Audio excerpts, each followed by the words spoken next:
안녕하십니까, 윤석현 변호사입니다. 오늘은 2024년 8월 19일입니다.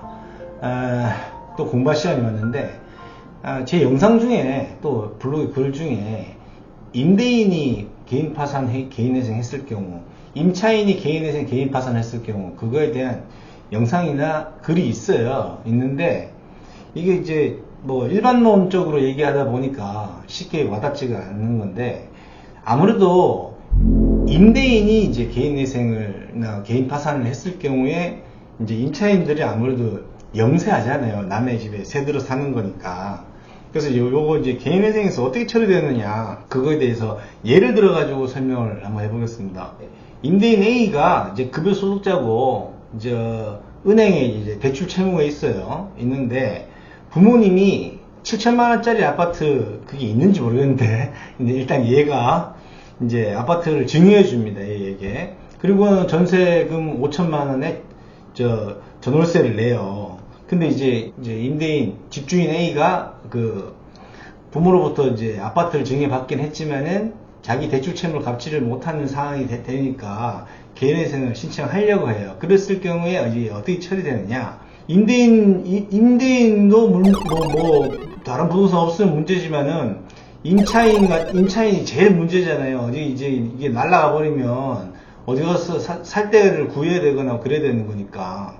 자, 그래서 일단은 뭐가 중요하냐면은 본래 이제 어떤 건물이나 뭐 토지 이런 거에 그 이제 경매가 붙으면 그 주택임대차 보호법, 상가임대차 보호법을 적용을 받으려면은 그 경매 개시 결정 기입 등기 전에 대항력을 갖춰야 되거든요. 대항력이라고 하는 거는 주택 같은 경우는 이제 주택을 넘겨받고 전입신고하고 다음날 0시부터 누구에게나 이제 내가 여기 임차인이요 하는 겁니다. 상가를 넘겨받고 사업자 등록을 한 다음날 0시부터 제3자들한테 내가 여기 임차인이니까 내 권리를 건들지 마라, 이렇게 하는 게 대항력입니다. 자, 그리고 대항력은 우선 변제권하고는 구별해야 돼요. 우선 변제권은 임대차 계약서, 상가든 주택이든 임대차 계약서상에 확정일자를 받아야 됩니다. 확정일자를 받으면은 다른 근저당권이라든지 뭐 이런 거 하고 이제 우선순위 일자를 비교해가지고 누가 우선하느냐에 따라서 경매가 붙거나 공매가 붙거나 했을 때 배당 순위가 정해지는 거거든요. 자, 우선은 개인 회생 파산에서는 언제까지 대항력을 갖춰줘야 되느냐면은 대항력 우선 변제권을 확정일자를 개인 회생 신청일 전, 개인 파산 신청일 전에 임차인이 대항력권하고 우선 변제권을 갖추고 있어야 돼요. 일반적으로 회생 파산과 관계없을 때는 경매 개시 결정 기입 등기 전에 이제 대항력 우선 변제권을 갖추면, 확정일자를 갖추면 이제 다른 권리보다 우선해서 배당을 받는 건데, 이제 회생 파산에서는 신청일 전에 대항력하고 우선 변제권 확정일자를 받아야 됩니다. 자, 대항력은 뭐냐면 넘겨받고, 주택이나 상가를 넘겨받고 전입신고, 사업자 등록 이런 걸 했을 때 누구에게나 내가 여기서 임차인이다 라고 주장할 수 있는 권리를 대항력이라고 해요.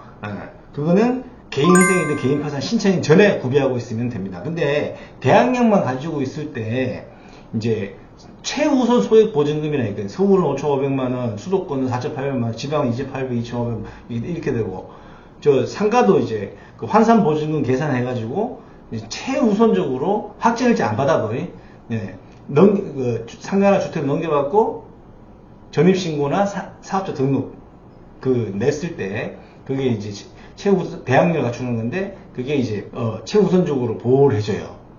그리고 우선 변제권을 갖추려고 그러면 계약서상 임대차 계약서 확정일자를 받으면은 그 확정일자하고 다른 뭐 담보권의 성립이라고 비교해가지고 누가 우선하냐에 따라서 배당을 해줍니다. 자, 그래서 최우선 소액보증금은 상가나 주택이나 대항력만 갖추면 되고, 보증금 전액에 대해서 우선 변제를 받고 싶으면은 확정일자까지 받아야 되는 겁니다.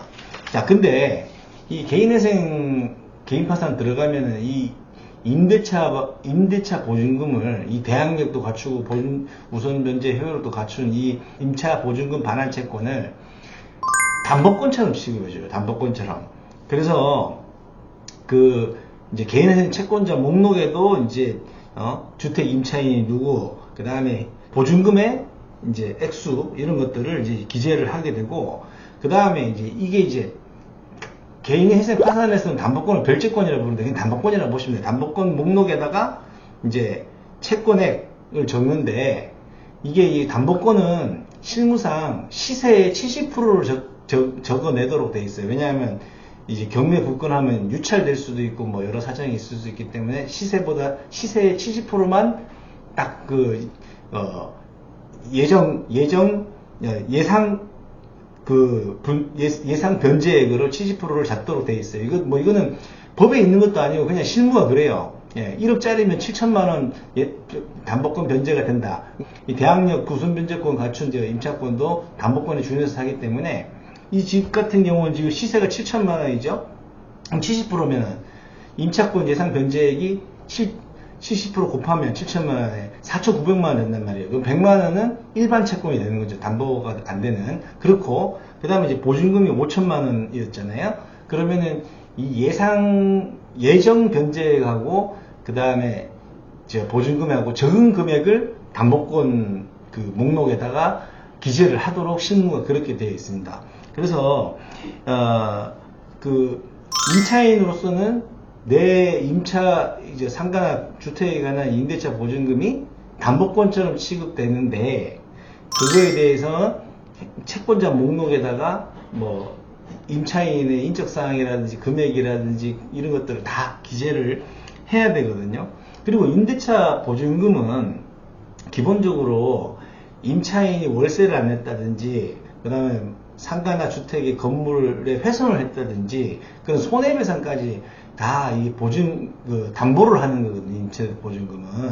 그러니까 우리 2개월 월세를 안 낸다 그러면은 공제하잖아요. 보증금에서 월세를 공제하거든요.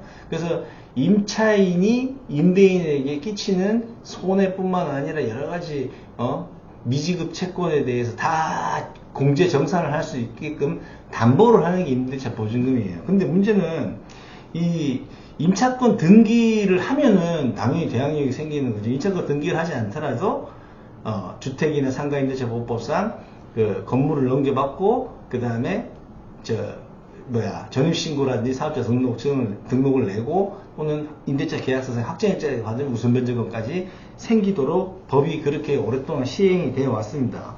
그래서 임대차 보증금에 대해서 이제 권리를 행사하는 방법은 임차인이 대항력권 우선 변제 확정일자 받았다 하더라도 경매 신청권은 없어요. 이제 근저당권이라든지 저당권이라든지 이런 거는 경매 신청권이 있는데 임차인은 경매 신청권이 없습니다. 그래서 건물이 지금 A에서 B로 이렇게 팔리거나 경매로 팔리든 매각으로 팔리든 간에 임차인은 신소유자한테 내 임대차 보증금 임차권을 주장할 수 있는 권리를 법에서 보호해주고 있거든요. 그래서 그렇게 행사를 하든지, 아니면은 개인회생 절차에서 나 불안해가지고 못 살겠어. 그러면은 이제 개인회생 절차에서 담보권에 준하는 액수를 변제받거나, 아니면은 임차권을 주장해가지고 임대차 기한 만료까지 살거나, 이런 것들을 선택할 수가 있습니다. 그래서 임차인은 집주인이 또 상가 주인이 회생 파산하면 불안하거든요. 하지만 두텁게 보호를 하고 있다는 걸 아시면 돼요. 그래서 내 채권이 담보권에 준해가지고 내가 우선 변제 받을 수도 있고, 또는 그거 싫어 하고 남아있는 임대차 기간까지 살 수도 있고 한데, 여하튼 대항요건하고 확정일자 우선 변제 효력을 받으려면 그거를 임대인인 집주인이나 상가 주인이 개인회생이나 개인 파산을 신청하기 전에 구비하고 있어야 된다. 이게 핵심입니다.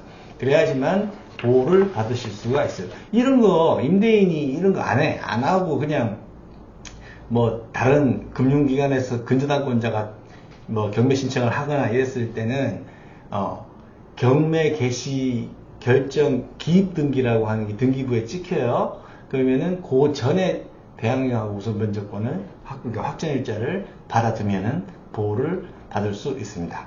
자, 그래서 일반적인 임대차하고 그 다음에 회생 파산 이런 거하고의 임대차에서의 법률상 처리는 어떻게 하는 것인지 여기에 대해서 설명을 드렸습니다.